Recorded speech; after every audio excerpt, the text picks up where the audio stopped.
Jeff Koinange live here with Equity Group MD CEO Dr. James Mwangi. What a fascinating conversation. This man has been working for half his life, make that more than half his life. And I tell you, he just doesn't seem to tire. I don't know what kind of energy this man has. It's very reassuring, but I hope young people are watching this man because, you know, look, let's face it, Dr. Media experts say you are a billionaire in any currency. You own one of the biggest banks in the country and the region. You have enough money that can satisfy your children and grandchildren. So why do you keep doing this? Why not retire? Thank you very much, Jeff. I don't want to have to deny God's grace and favor. God has been very kind to me and my family. But let me say this, Jeff. Money is a means, it's not an end. Each of us must seek a purpose and an essence to live for, a cause that you want to be identified for, a cause that you can make a contribution. At Baruch, I made my purpose changing lives and livelihoods. And I'm really glad that shaped what Equity today is. It adopted that purpose. And its purpose of Equity is changing lives and livelihoods and empowering dreams, and particularly of entrepreneurs, so that they can create opportunities and wealth in Africa. And truly, if you look at Equity, it's a manifestation of that purpose. That purpose is far from being completed. And as a result, I wake up every day to lead further that purpose and that cause. The other cause that I've put on is to try and influence the young generation, or what you could call young people. And I'm really glad that I have 26,000 young people under the Wings to Fly program who look upon me, and I spend a lot of time. And I wake up every day thinking about coaching and mentoring them and instilling values that could make them really become agents of change in our society.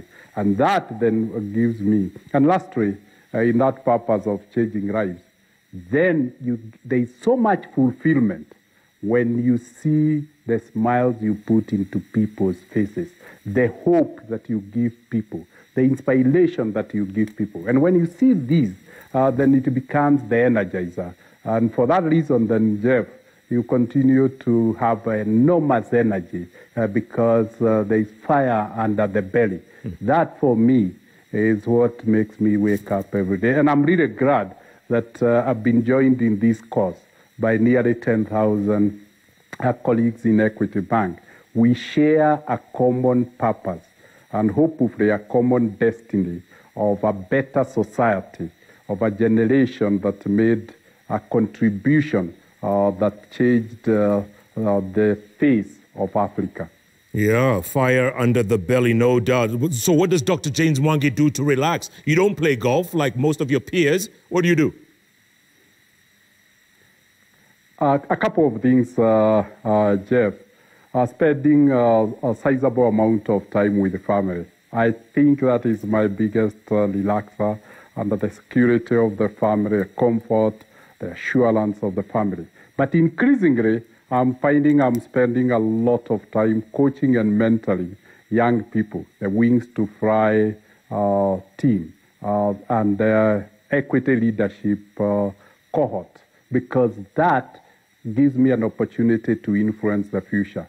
When we invest substantially in young people, then we are investing in the future of our country. And lastly, I have become an ardent appreciator of God's creation. So I spend a lot of time in nature, either fauna and flora out there, and getting amazed by God's creation and appreciating it.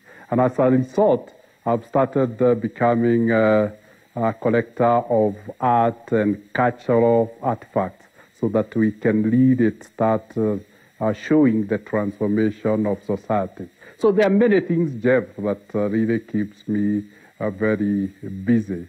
And walking around and meeting people like you, my friend, spending more time and learning from others and collecting wisdom that society has built together. Yeah. And leading, of course, because there is nothing that can really help one other than leading and enhancing their capability and honing and sharpening their intellect so that they can look at things more broadly and hopefully become a transformation leader who uses the head, the soul, and the hearts. Yeah, I remember first interviewing you maybe 10, 12 years ago, Dr. Ari, and your energy is just infectious. Hasn't changed. You just keep, I don't know what it is that you eat or drink, but, you know, your energy is incredible. Let me go straight to tweets, Dr. Ari. There's James Mumo from Kitengela. He's saying, I am a farmer, and I read somewhere that Equity Foundation supports farmers. What kind of support do you offer, and how does a small farmer like me access this support? Thank you very much, Mumo, and congratulations for accepting to make a contribution by producing food to our people. I think Equity has two pillars. The social pillar, which is fronted by the foundation. We make a contribution. Under Equity Foundation, the biggest thing we do is training and building capacity of farmers. And so far, we have converted 680 peasant farmers into agribusinesses. The second thing is the bank creating a value chain to link farmers with agrostockists and linking them with offtake of the agricultural produce. And lastly is to provide them facilities so that they can improve their agricultural practice with certified seeds, appropriate fertilizers, appropriate chemicals. And we do that through credit facilities based on output from the farm. So Mumo, kindly visit our Kitengela branch manager and have a conversation on your needs and your dreams. And let's see whether you can be among the 580 farmers and counting who have transformed their agricultural practices and securing our food supply. All right, Mumo Kazi Kwako. Thank you, Dr. Ari. The more tweets coming in thick and fast. There's Lepario. He says, Jeff, ask CEO Mwangi what conditions he has put in place to contain the spread of COVID-19 in Equity Bank countrywide, given that employees are exposed to this pandemic. Thank you very much, Jeff. That's an excellent question from somebody who is very keen in observing. Our bank staff are frontline staff, and they're offering essential services that you can't lock down. The first thing that we did was to do massive training of our staff. And if you walk to most of the branches, you will always see a clinical officer who is taking or trying to scan temperatures of all our staff walking in and any customer walking in. The second thing, we triggered Equity Afya, our associate company or franchise that has 23 doctors, to do a massive training, one of our staff, and make them trainers of our customers, and then create a response to frequently asked questions. And we printed 1 million leaflets and distributed to the customers so that they become aware. The second thing, of course, is to observe the basic hygiene, water for washing hands, sanitizers within and a clean environment. And lastly, like any prudent corporate, we have triggered business continuity procedures that really help us to operate in a pandemic environment, and that has all the protocols that we follow on a daily basis to minimize and mitigate the risk of infections. Okay. And in case infection then happen, the same protocols provide how to deal with those situations. Half of our staff have been working from home, while half have been working from the bank to reduce possibility of cross-infection among ourselves. All right. Kithinji Alfred kindly asked the CEO whether he could donate PPEs to the University of Nairobi medics finalist class who are 6 weeks from finishing their medical training. It is part of what we require to go back and hence join the workforce. Thank you very much for Alfred for that great question. And let me pay tribute to the universities who are doing their master's degree in health, because they are the owners of this idea. They just, the ones who have passed through Equity Bank at Kenyatta University, Kenyatta National Hospital, invited me to do a fundraise for them to buy PPEs. And then in the discussion within the family, we asked, why buy for the interns without buying for the medical doctors? And this idea, I want to really assure those students who are about to finish school, whichever public hospital you go that is dealing with COVID cases, you'll find adequate supplies of PPEs. And we have assured the medical doctors that as a COVID Board and Equity Group Foundation, will keep the PPEs learning as needed and we can sustain the supply for the next 18 months.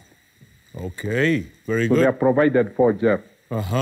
Smart Kenya saying, how innovative is Equity becoming post-COVID to incubate startups? Thank you very much, Jeff. A very good question on innovation. Innovation is the biggest transformer and responder to challenges. And essentially for Equity Bank to survive and overcome this challenge, we have to be as innovative as it could ever be. But we have realized as 10,000, we have limitations that if we opened ourselves to the entire society, we can tap and harness the innovation of the people. So what we have done is to expose the APIs of the entire group and created payment gateways like Jega to ensure plug and play by young people who are innovators and who are innovating. They can rely on the infrastructure of the bank. And that is where we are tapping the greatest source of innovations. Allow them to fly, allow the young people to help us serve the entire ecosystem and specific value chains. But internally, the biggest challenge is how do we create a bank that is compliant post-COVID, and more importantly, allows banking services to be enjoyed in a COVID environment.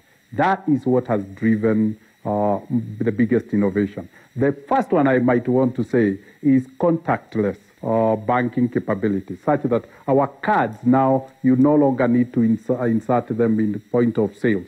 It's tap and go. It's ENV enabled. The second aspect that we have really brought is creating digital banking that is end-to-end, what the youngsters will call omni-channel, ensuring that all channels can start and complete a transaction and any of the banking capability. And with that capability, then we have given banking to the people. Our customers no longer need to depend on the staff of the bank. They can serve themselves the way they are served by the staff, end to end. It's a self-service capability and platform. That level of innovation and putting them, more importantly, to the devices that customers already own, the mobile facility. Move from internet banking, that all of us may say we don't have smartphones, and move to SDK, and move to USSD, and then for those with smartphones, move to the apps. That to me is the greatest innovation so far, and then make it very relevant and end-to-end without requiring any human intervention. But innovations will continue.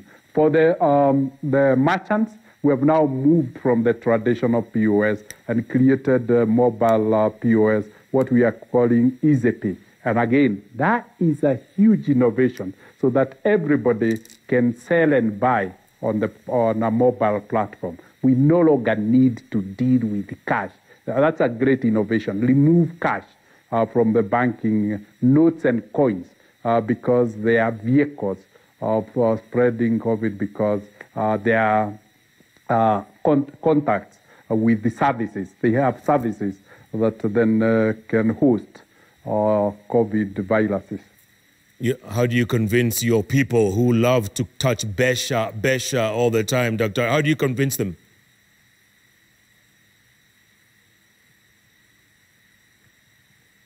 Dr. Ari, you missed that? Yes, Jeff. Okay, let's move on. There's a comment here from Sankip. Continue rolling more innovation. Okay. Sankip Rotich says, Dr. James Mwangi remains one of the best CEOs and MDs of all time. This man has to be named in the books of history, philanthropist and humanitarian. Dr. Ari, there's a question here from Alex Owiti. He says, what is the future of banking when it comes to big data?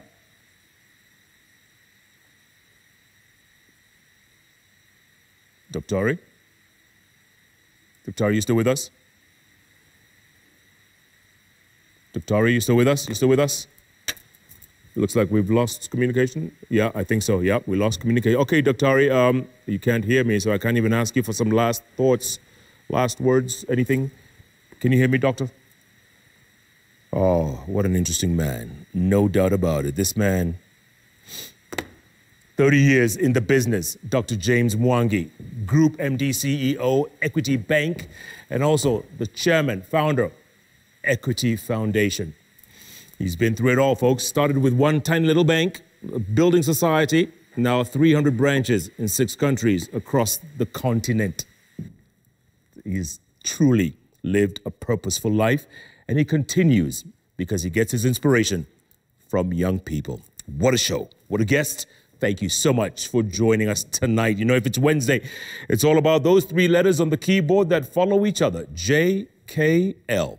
Thanks so much for tuning in, folks. We'll see you next week. Good night. Good luck.